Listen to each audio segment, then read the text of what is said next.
yàlla ndax ren ji mooy ñeenteel bi yoon daanaa wax ne ñeenti at a ngi ni ci gannaaw chaque année ñu ñëw fii sargal xale yi ñi gën a ràññee ci wàllum njàngum mathématique ñun fii ci Kayor dañ ko tuddee Linguère mat damel mat ndax fii ñu ngi ci Thiès dañ ko bëgg a boole pour xale yi delloo leen ci cosaan delloo leen ci valeur yi donc xale yi gën a ràññeeku ci mathématique ñu nekk juróom fukk ak juróom-ñett ci élèves bu CM2 mais ak fukk ak juróom-benn ci élèves yoo xam ne ñoom troisième lañ doon def ci biir loolu am na ci benn xale boo xam ne moom silmaxa la moom dafa góorgóorlu fexe ba dugg ci loolu di leen wax ne fii jàngalekat yi ñu ngi góorgóorlu ba loolu mun nañ ko réussir donc loolu daal moo doon solowu ndaje bi tey ñu sargal leen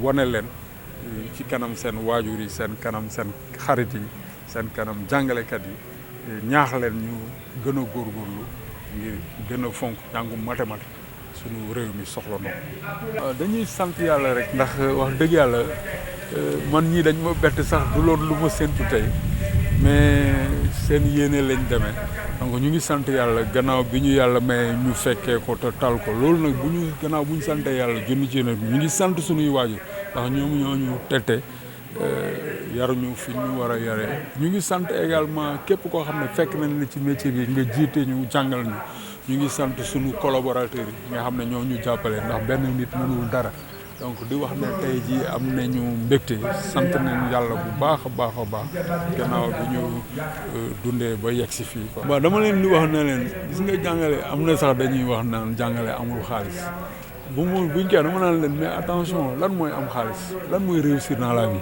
gis nga bu la yàlla jàppale nga dund mun a jël soxna wala nga am sëriñ ngeen am makkaan bu ngeen dugg jël seen njaboot yar ko mais loolu sant yàlla donc te loolu jàngalekat yi moom la leen yàlla jagleel ñu am ko donc mu doon métier boo xam ne dafa noble lii alal la adduna la mais récompense divine ak li nga xamante ne c'est moral loolu dara fayu ko donc loolu jar na wut ko jar na wut. kontaan naa bu baax. waaw noo ko dundee mathématique yi méttiwul. méttiwul de pour man. en classe nan nga koy dundee explication yi ak njàng meeg yooyu chiffres yeeg yooyu. waaw déglu rek bu baax. looy yëg tey. kontaan nan nga def ba ñu def la Linguère tey. lan nga def daaw ba ñu def la ren ci Linguère mat. damaa liggéey bu baax. damaa liggéey bu baax. da ngaa jàng bu baax. waaw ci mathématique. wax ñu loolu noo def. damaa jàng bu baax ci mathématique yi. lan ngay wax sa yeneen waa classe yi. ñu gën jàng bu baax pour promouvoir excellence. Diaw nekk enseignant école Ahmadou Makhtar Thiam xam na ab sa fa la nekkoon classe CM2 donc muy suñu fierté waaw suñu fierté vraiment élève bu ñuy bëggee daal ñu tax au moins wane na école bi wane na ñu jàngalekat yi. li ko délaissé moom li ko waral mooy xëy na xale ñàkk ko bëgg itam ñàkk xëy na ni ñu leen koy jàngale la ni leen koy jàngale moo tax xale yi xëy na duñ ci sawar donc am na loo xam ne noo koy jàngale élève bi xamoo ko la mooy njariñ mathématique dana tax mu sawar ci mooy problème bi.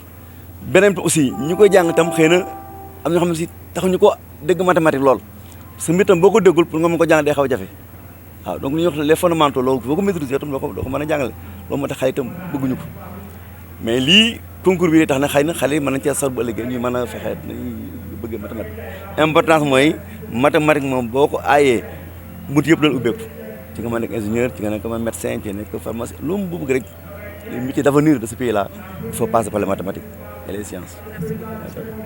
waaw di remercier dama bëggoon aussi tam remercier vraiment suñu partenaires yi SH INEFJA donc ñoom Ali Dia madame Gaye Marcel ñoom aussi ils ont beaucoup contribué ils m'ont beaucoup aidé à vraiment réussir ce qui s'est passé aujourd'hui donc ñooñu tam leen di jaajëfal lu bari donc su ma ñëwaatee ci olof rek bon man maa ngi tudd El Hadji Madior Diagne nekk enseignant ici IEF Thiès Ville maa ngi servir école bi ñuy wax Serigne Assane Fall 2 donc de affaire bi ngi tàmbalee 2019 laa ko yor mais avant cela d'abord dañ ma formé madame Gaye Marcel moo ma formé ci braille initié ma ci donc ma jël Ablaye ak Ablaye nag bon vraiment affaire bi yomboon na trop parce que dama foogoon lu jafe la mais vraiment lu yomb la neex naa jàngal il comprenait mieux que les autres et il était le meilleur nekkoon na ci élèves yi gënoon a xarañ ci sama classe wax dëgg yàlla bon ma gis ne aussi tam comme avenir la parce que li may wax rek 5 organes de sens la ñu am kon daanaka benn bi rek moo doxul waaye gis na yëpp a ngi dox vraiment loolu daal laa moom lu may wax ci inclusion bi di ñaax aussi sama mbokk jàngalekat ni leen inclusion nekk na loo xam ni jafewul mën nañoo jël xale bi boole kook ay moroomam du yàqalu ko dara te du yàqal ñeneen ñi dara it vraiment mu nekk loo xam ne bu ñu sañoon aussi tamit gouvernement wu Sénégal dina ko jël en charge gën ñu see jàppale gën a jàppale enseignants yi jàppale formateurs yi jàppale partenaires yi loolu tam ñu ngi koy rafetlu quoi. Nous organisons cette cérémonie, c'est pour faire la promotion des mathématiques, des sciences, mais également des valeurs, histoire de développer des stratégies pour inverser la tendance. Le Sénégal produit beaucoup plus de littéraires que de scientifiques. Et c'est la raison pour laquelle nous travaillons sur les instructions ministérielles au-delà des assises nationales sur l'éducation. Nous avons pensé ici à Thiès organiser ce concours que nous avons dénommé Linguère Mat, Damel Mat. C'est une sélection qui débouche sur la prise en charge des meilleurs élèves en mathématiques au CM2 et également en 3e.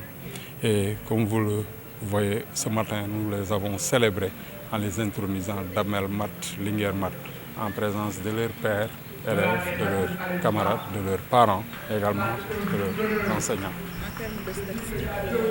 Voilà. À l'issue de ce concours, nous avons sélectionné 58 élèves au niveau des élèves de CM2 pour l'élémentaire, mais également 16 élèves pour le collège.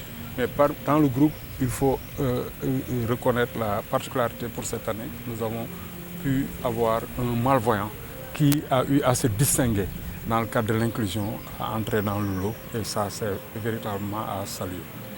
Alors, inspecteur, c'est votre dernière année aussi ici en tant qu'enseignant, bien en tant qu'inspecteur de l'éducation.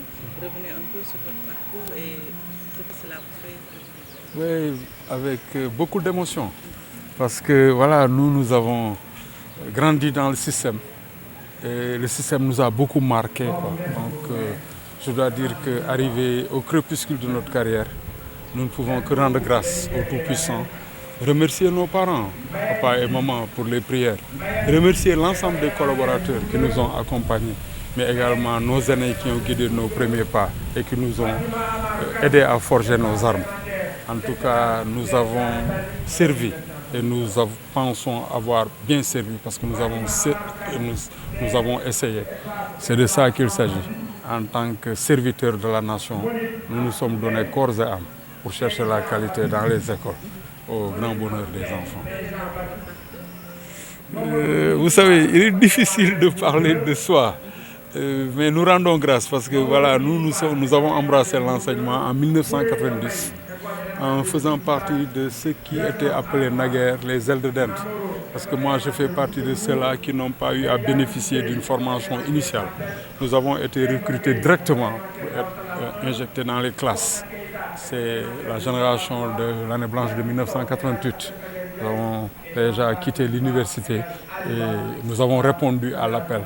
Je dois dire que nous n'avons pas fait de formation initiale, mais par la grâce de Dieu, par l'aide des aînés que nous avons trouvés sur place, avec les prières de nos parents, la détermination, nous en sommes arrivés, voilà, 3 décennies après, à quitter le navire, mais quitter en rendant grâce pour avoir été inspecteur, chef de district, inspecteur, chef de circonscription en zone rurale à Koungheul. Saluons nos parents de Koungheul, à Thiès, dans un centre urbain. Et comme je l'ai dit, nous avons essayé de servir en nous donnant corps et âme. Quel message à la jeune génération d'enseignants? Le message, c'est de continuer à travailler dans l'engagement, dans l'abnégation, mais dans l'amour du travail, parce que la récompense morale n'a pas de commune valeur, n'a pas d'égal face à ce qui est matériel. Et je dois dire que la récompense morale est très très intéressante. Donc il faut chercher la quête de cette récompense morale-là. Elle est très importante et servir servir sans se poser des questions.